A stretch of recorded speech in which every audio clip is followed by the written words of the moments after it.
Vou te contar algo que fiquei sabendo que aconteceu com um vizinho que era taxista. Não pedi permissão para compartilhar essa história, mas do jeito que ela chegou até mim, imagino que a essa altura já seja de conhecimento público. Quer dizer, pelo menos na colônia onde moro. Por aqui todo mundo sabe o que aconteceu com o cara. 5 dias antes de morrer, ele chegou em casa numa noite completamente apavorado. Na sala de jantar estavam a mãe e a irmã, que ainda não esperavam por ele. O sujeito costumava voltar entre 2 e 3 da manhã. Naquela noite, porém, apareceu cedo, pálido, tremendo igual vara verde. As duas se levantaram assustadas, mas ele ergueu as mãos com as palmas abertas, como se pedisse para que não saíssem do lugar.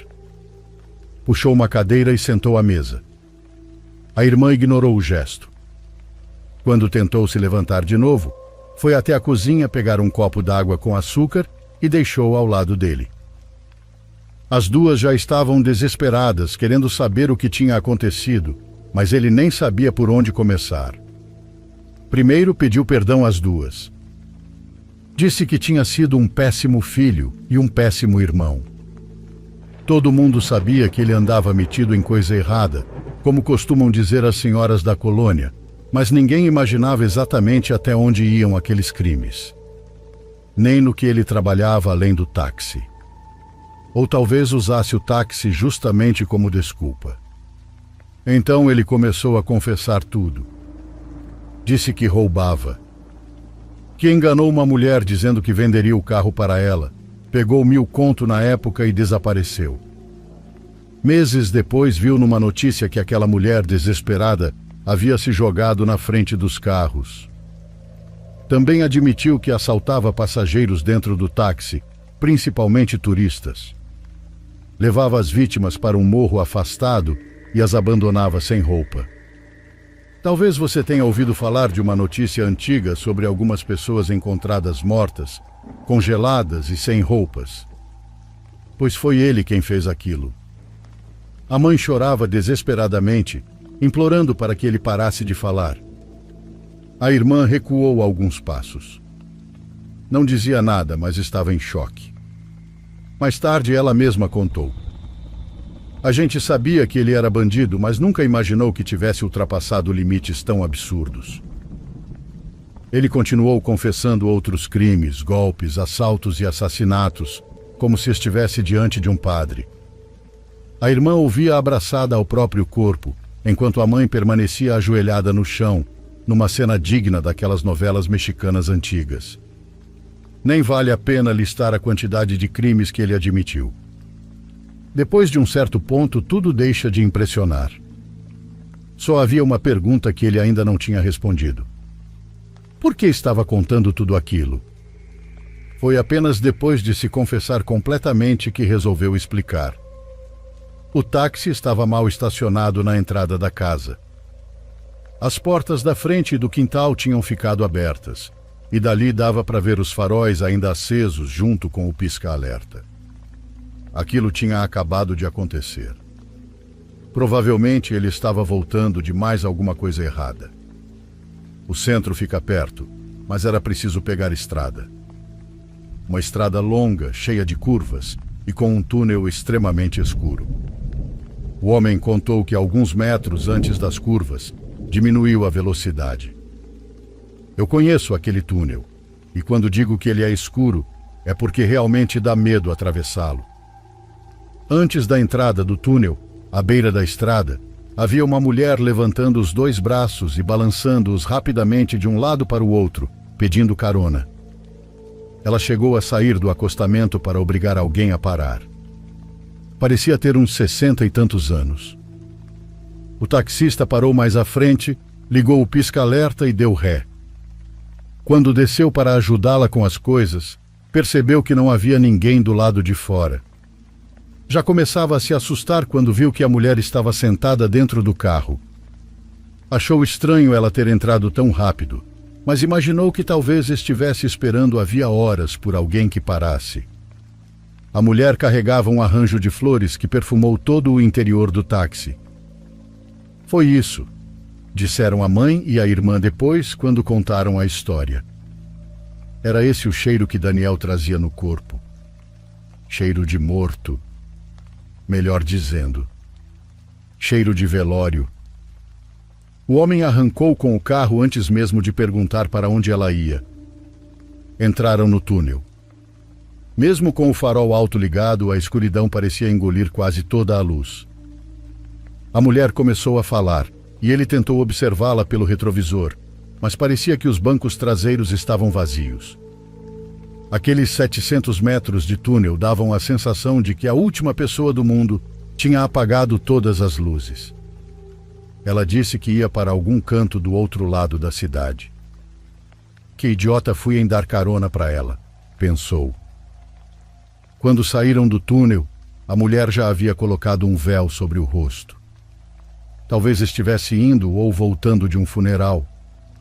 Daí as flores, o véu e aquela atmosfera tão morta ao redor dela. O destino foi praticamente a única coisa que a mulher falou durante todo o trajeto. O Daniel nunca teve medo de nada nem de ninguém. Mas daquela vez, queria parar o carro no acostamento e mandar a mulher descer.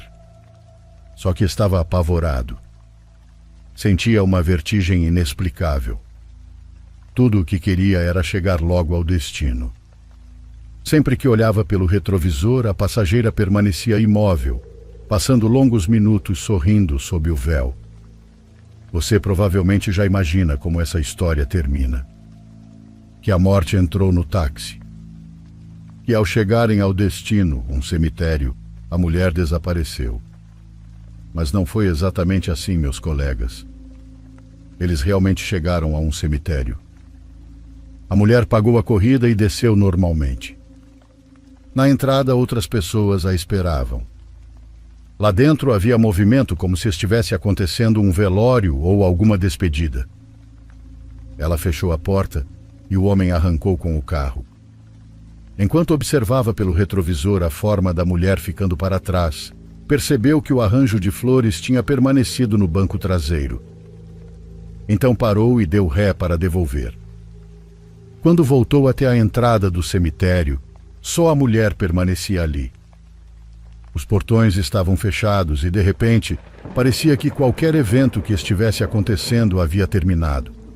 Ela abriu a porta do táxi e a fechou imediatamente, sem dar tempo para que ele pegasse o arranjo. Depois se inclinou na janela e disse: "Essas flores são para você. Pode ficar com elas. Nos vemos no fim de semana." Então apontou para dentro do cemitério. Ainda não era o horário em que ele costumava voltar para casa, mesmo assim acelerou de volta como um louco, porque já não conseguiu continuar trabalhando. Chegou em casa suando apesar do frio.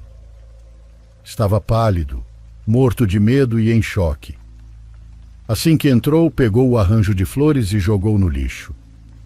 Mas o cheiro das rosas parecia ter impregnado nele. Isso ninguém contou para mais ninguém, até a profecia se cumprir. Dias depois, voltando de levar um pessoal para a Praia de Santos, um caminhão o tirou da pista.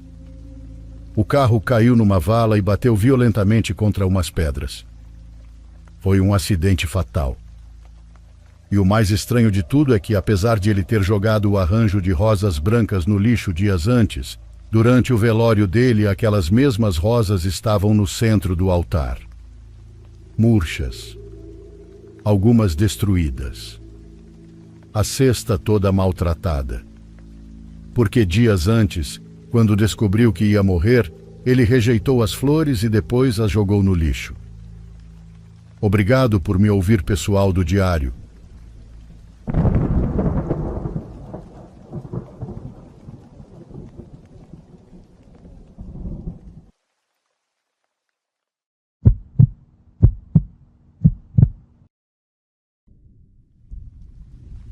Faço parte das forças militares mexicanas e há alguns anos fui designado para a região de Santa Lúcia, em Zumpango.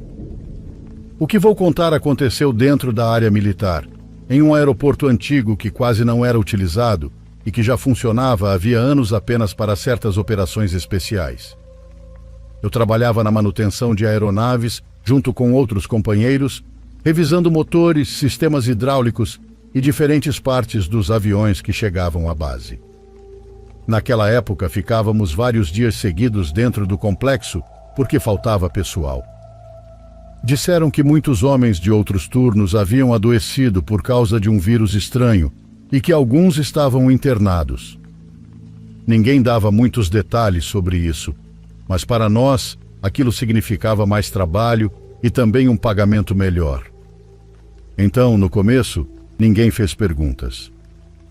Tudo começou a parecer estranho quando voltaram a usar um setor abandonado do aeroporto. Era uma parte antiga da base, com hangares deteriorados, pistas cheias de rachaduras e prédios que pareciam esquecidos havia décadas. O mais estranho era que, de um dia para o outro, começaram a chegar aviões que não tinham insígnias normais. Não carregavam bandeira mexicana nem marcas visíveis de outro país. Também não possuíam nenhuma numeração reconhecível. Nós trabalhávamos relativamente perto e conseguíamos observar boa parte da movimentação durante o dia. Desses voos desciam homens e mulheres vestidos como civis, pessoas completamente comuns, embora estivessem sempre escoltadas por militares armados. Eles eram levados rapidamente para um hangar afastado da área operacional e ninguém podia se aproximar demais. Depois carregavam caixas de munição. Mas o mais estranho acontecia durante as madrugadas.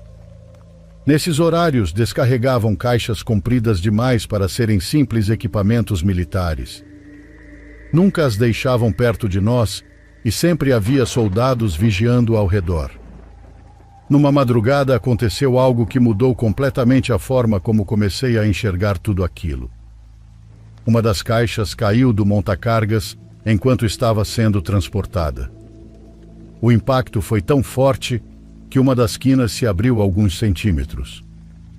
De dentro saiu uma luz esverdeada intensíssima, iluminando parte da área. Era uma luz estranha. Todos os que estavam próximos ficaram congelados por alguns segundos. Os soldados reagiram rapidamente e fecharam a caixa imediatamente. Mesmo assim, conseguimos ver que o concreto onde ela havia batido ficou marcado, como se tivesse sido queimado ou corroído. Não era uma simples mancha. Parecia que o piso havia derretido. Entre nós, decidimos não comentar nada com os superiores. Já existia movimentação estranha demais ali, e ninguém queria acabar se metendo em problemas. No dia seguinte, fomos cedo até o hangar para examinar o local. A marca continuava lá. O concreto estava literalmente corroído em uma parte, como se algum produto químico extremamente forte tivesse atravessado a superfície. Rodeamos a área até encontrar um ponto de onde conseguíamos observar parcialmente o interior do hangar. Foi aí que vimos algo ainda pior. Eles mantinham alguma coisa presa lá dentro.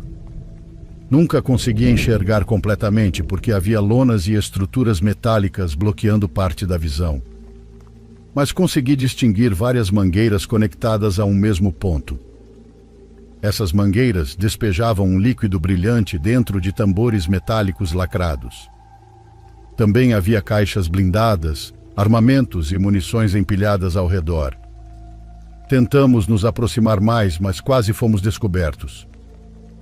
Escutamos passos se aproximando e tivemos que nos esconder rapidamente atrás de alguns veículos abandonados. Se nos encontrassem ali, no mínimo seríamos expulsos das forças militares e provavelmente acabaríamos presos. Era evidente que estávamos vendo algo completamente sigiloso. Naquela mesma noite, chegou um voo vindo dos Estados Unidos. Então começaram novamente a mover as caixas compridas em direção ao avião. Meus companheiros decidiram não se aproximar mais, porque já estavam assustados. Sentiam que tudo aquilo podia terminar muito mal. Mas eu voltei sozinho e até hoje não sei se foi curiosidade ou estupidez. Me escondi no mesmo lugar de antes e dali consegui observar melhor o procedimento. Havia vários militares norte-americanos supervisionando tudo. Faziam tudo com extremo cuidado. O mais inquietante era que todos olhavam constantemente para o mesmo ponto dentro do hangar, como se estivessem atentos a algo vivo. Eles conversavam entre si, mas de onde eu estava não conseguia entender nada. Ainda assim dava para perceber a tensão. Depois aconteceu algo muito pior. Trouxeram uma grande caixa de madeira, daquelas usadas para transportar armamentos pesados. Quando levantaram a tampa, senti um cheiro horrível chegando até o lugar onde eu estava escondido. Então começaram a colocar corpos lá dentro. Eram vários. Não pareciam vítimas comuns de acidente, nem soldados feridos em combate. Tinham partes do corpo destruídas, como se houvessem sofrido queimaduras químicas. Alguns estavam mutilados e a pele parecia derretida em certas regiões. Lembro perfeitamente de um dos homens vomitando enquanto ajudava a carregar um dos corpos. Foi naquele momento que entendi que o que quer que estivesse dentro daquele hangar não era tecnologia experimental nem armamento secreto. Fecharam a caixa, pregaram a tampa e a colocaram dentro do avião como se fosse apenas mais um equipamento militar qualquer. Então ouvi um som metálico vindo detrás das paredes do hangar. Não foi um barulho comum. Parecia algo enorme se movendo lentamente. Todos os soldados reagiram imediatamente. Alguns ergueram as armas, enquanto outros começaram a gritar ordens em inglês. Os técnicos se afastaram rapidamente da área onde as mangueiras estavam conectadas. E então ouvi algo que até hoje continua na minha memória. Um som parecido com uma respiração, mas profundo demais. Parecia que algo gigantesco estivesse tentando se mover. Não fiquei para ver mais nada. Saí correndo pela escuridão até o meu posto e não contei nada aos meus companheiros. Sentia que quanto menos pessoas soubessem do que eu havia visto, melhor seria. Durante os dias seguintes, o clima dentro da base mudou completamente. Havia mais soldados patrulhando, mais veículos entrando e saindo, e muitas áreas começaram a ser restringidas. Até alguns oficiais pareciam nervosos. E foi aí que entendi que os companheiros que diziam estar doentes provavelmente estavam dentro das caixas transportadas nos aviões. Poucos dias depois, recebemos a visita de um novo general. Ele reuniu todos nós em uma sala e nos ofereceram um novo posto dentro daquele mesmo hangar. O salário era quase o triplo do que ganhávamos normalmente. Mas havia uma condição. Precisávamos assinar documentos de confidencialidade. Ninguém poderia falar sobre o que acontecesse lá dentro. Meus companheiros aceitaram quase imediatamente, porque o dinheiro era muito alto. Além disso, entendiam que recusar poderia trazer problemas. Mas eu não conseguia aceitar. Depois de tudo o que tinha visto, sentia que permanecer ali era perigoso. Inventei uma desculpa. Disse que tinha problemas familiares e pedi transferência pouco tempo depois. Meus companheiros permaneceram lá. No começo ainda conversávamos por mensagens, mas com o tempo eles começaram a responder cada vez menos. Alguns simplesmente desapareceram. Meses depois fomos informados de que vários haviam morrido por complicações relacionadas àquele suposto vírus que teria afetado outros turnos. Eu nunca acreditei nessa versão, porque todos começaram a adoecer somente depois de entrar naquele hangar. E houve mais uma coisa que terminou de me convencer de que estavam escondendo a verdade. Algumas semanas antes de eu ir embora, vi um dos meus companheiros sair da área restrita completamente alterado. Ele estava com a pele irritada no pescoço e suas mãos tremiam muito. Quando perguntei o que havia acontecido, ele apenas ficou mudo. Ele se recusou a falar sobre o assunto. Com o passar do tempo, tentei me convencer de que talvez tudo tivesse uma explicação lógica. Que poderia se tratar de algum experimento militar ou de uma substância perigosa. Mas toda vez que me lembro daquela luz esverdeada, dos corpos, do som que vinha do hangar e da forma como todos agiam, bom, Entendo que aquilo não era humano. E depois de tudo o que vi ali, tenho certeza de uma coisa: a vida extraterrestre existe.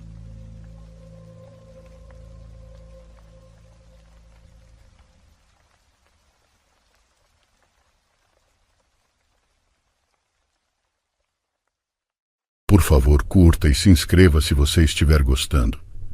Agora continuamos.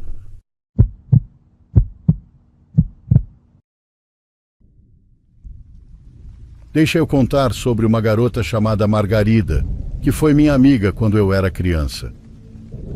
Eu precisei mudar de escola perto do começo da 6ª série, o que foi um saco em todos os sentidos possíveis.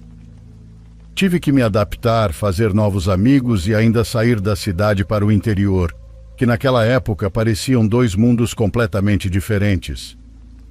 Margarida foi a única pessoa da escola que realmente fez questão de me conhecer. Acho que isso aconteceu porque ela também sabia exatamente como era ser a garota nova. Até o ano anterior, Margarida estudava em casa, ensinada pelos próprios pais na fazenda da família, perdida no meio do nada. Mas por algum motivo eles decidiram colocá-la na escola para que ela pudesse se socializar direito, ou algo assim. E quando digo que eles moravam longe, no meio do nada, estou falando sério. Ela acordava às 4 da manhã para o pai levá-la até a cidade mais próxima, só para conseguir pegar o ônibus das 7 para a escola. Ela deve ter se sentido 2 vezes mais deslocada começando em uma escola totalmente nova, sem nunca sequer ter frequentado uma antes. Acho que foi por isso que ela se aproximou tanto de mim quando cheguei à cidade. Passávamos praticamente todos os dias juntas na escola e ela realmente me ajudou a me adaptar. Mas diferente das outras crianças que se ligavam ou iam à casa umas das outras depois das aulas, eu e Margarida não podíamos fazer nada disso por causa da distância enorme entre nossas casas. Era longe demais para qualquer um dos nossos pais dirigir depois de um longo dia de trabalho, então isso acabou sendo aceito como normal. O que não era normal era o fato de a família de Margarida não ter linha telefônica na propriedade. Isso significava que eles simplesmente não tinham telefone. Esse foi o primeiro grande sinal de que a família dela era diferente. Quer dizer, além de morarem no meio do nada. E sinceramente eu nem achava tão estranho assim ela ter sido educada em casa, porque eu já sabia que isso existia. Mas então, nas férias entre a 6ª e 8ª série, fui passar cerca de 1 semana na casa da Margarida e da família dela. E foi somente ali que percebi o quão diferentes eles realmente eram. Como eu disse, visitar não era fácil por causa da distância. Quando chegaram as férias, não suportávamos a ideia de passar meses sem nos vermos, então nossas famílias fizeram um acordo. Eu passaria 1 semana inteira na fazenda da família dela e em outro momento Margarida passaria 1 semana na minha casa. Eu estava muito animada para conhecê-los e também ansiosa para que Margarida conhecesse minha família. Quando finalmente chegou o dia, arrumei roupas para a semana inteira, algumas das minhas coisas favoritas para mostrar a ela, e então eu e meu pai pegamos estrada para a viagem de 5 horas até onde ela morava. Parecia que a viagem nunca acabava, principalmente porque eu mal podia esperar para ver minha melhor amiga. E então, quando chegamos, eu simplesmente não conseguia acreditar no que estava vendo. Parecia que Margarida vivia dentro do próprio filme da Disney. A família dela tinha uma espécie de sítio isolado, bem na fronteira entre a mata selvagem e as áreas rurais. O lugar era lindo. E eles ainda tinham cavalos e pôneis. Ela saiu correndo, vestindo seu macacão para me abraçar. Depois disso, nossos pais conversaram e apertaram as mãos, até que meu pai anunciou que estava indo embora. Nós nos abraçamos, prometi que me comportaria, e então ele foi embora. Naquele momento, eu realmente achei que teria a melhor semana da minha vida naquela fazenda. Mas eu estava completamente errada. O primeiro dia e a primeira noite foram ótimos. Os pais dela, o irmão mais velho e a irmã, foram extremamente simpáticos comigo. Porém, no segundo dia, vi algo que me fez perceber que talvez nem tudo fossem flores. Nós estávamos brincando ao lado da casa enquanto o pai dela consertava a caminhonete perto da entrada da propriedade, quando vi um homem caminhando pela estrada de terra. Fui a primeira a notá-lo. Apontei para minha amiga e ela chamou o pai, que levantou a cabeça e viu o homem logo depois. Era um senhor que mancava um pouco. Achei que fosse algum vizinho, mas Margarida disse que nunca o tinha visto na vida. Quando o pai dela percebeu o homem, começou a andar rapidamente até ele, como se quisesse impedi-lo de chegar perto da casa. Nós continuamos brincando, mas fiquei observando os dois de longe.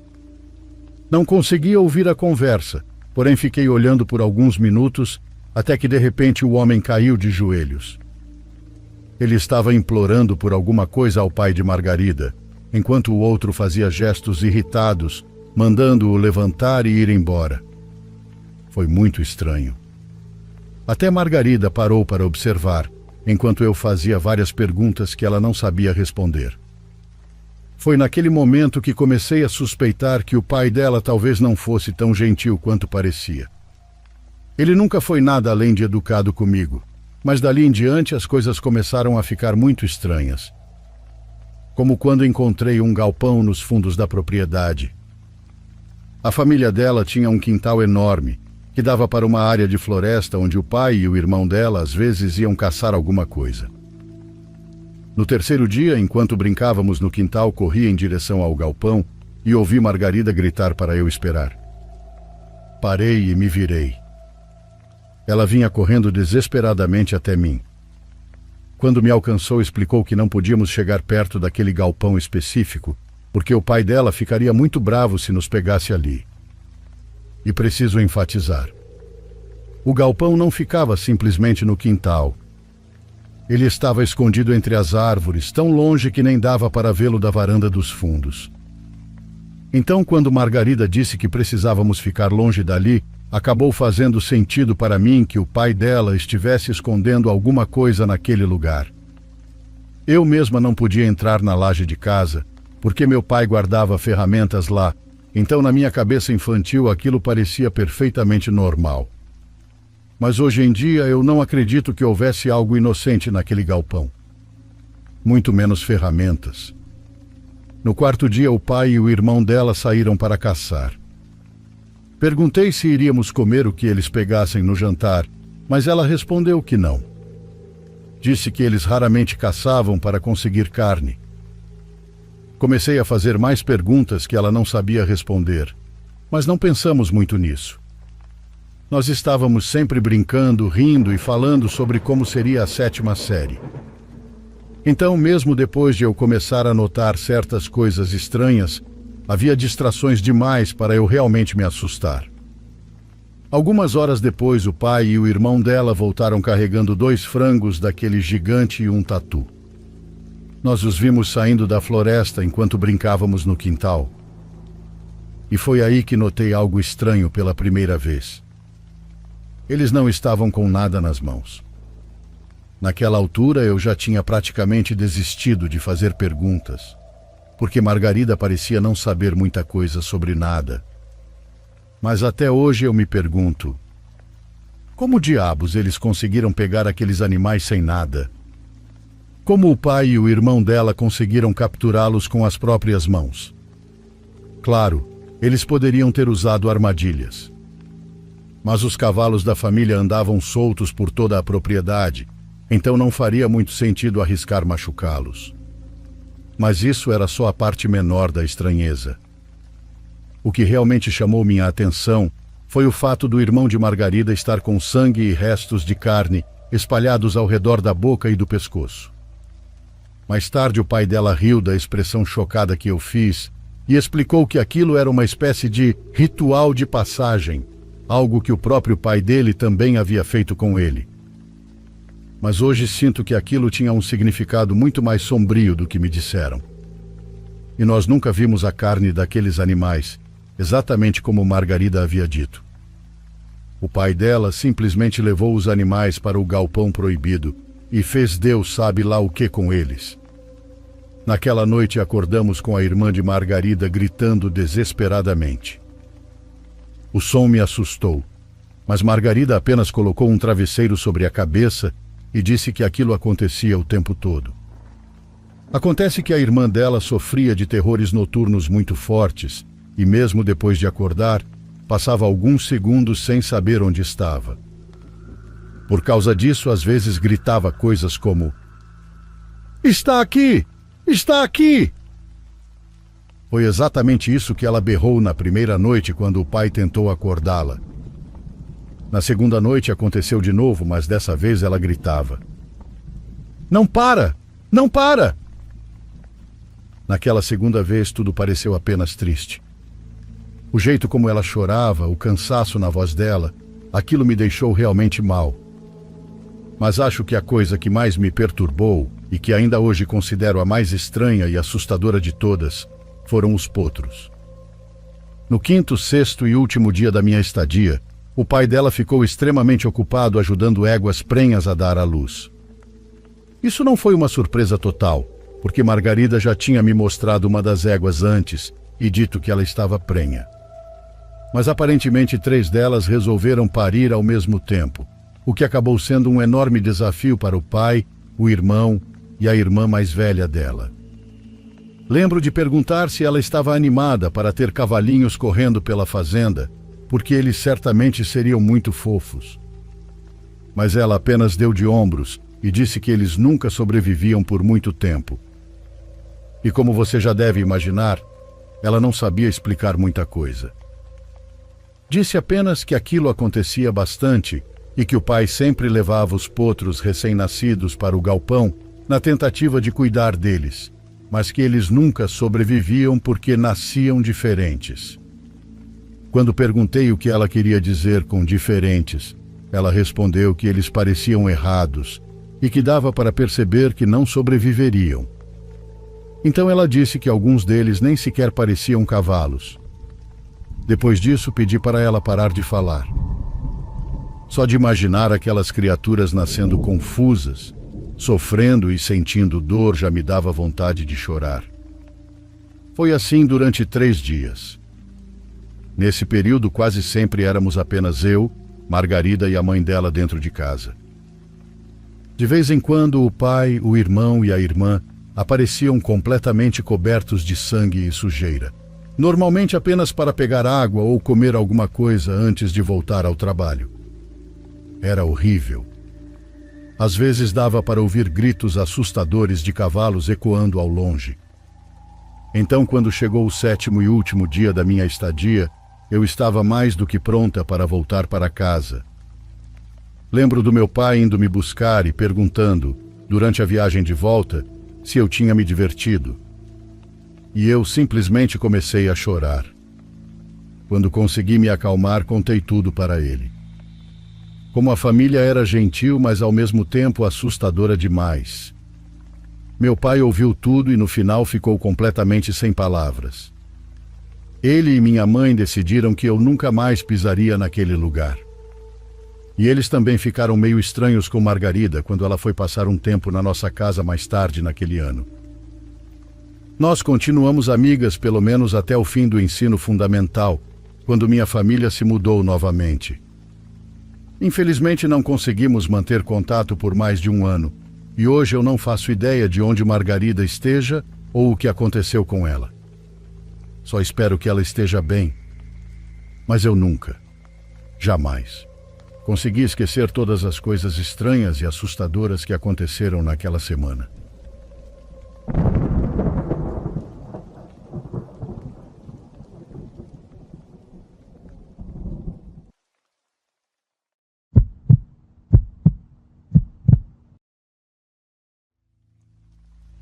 Pouco depois de me tornar bombeira, vivi algumas experiências estranhas que até hoje não têm explicação para mim, e quero compartilhar uma delas.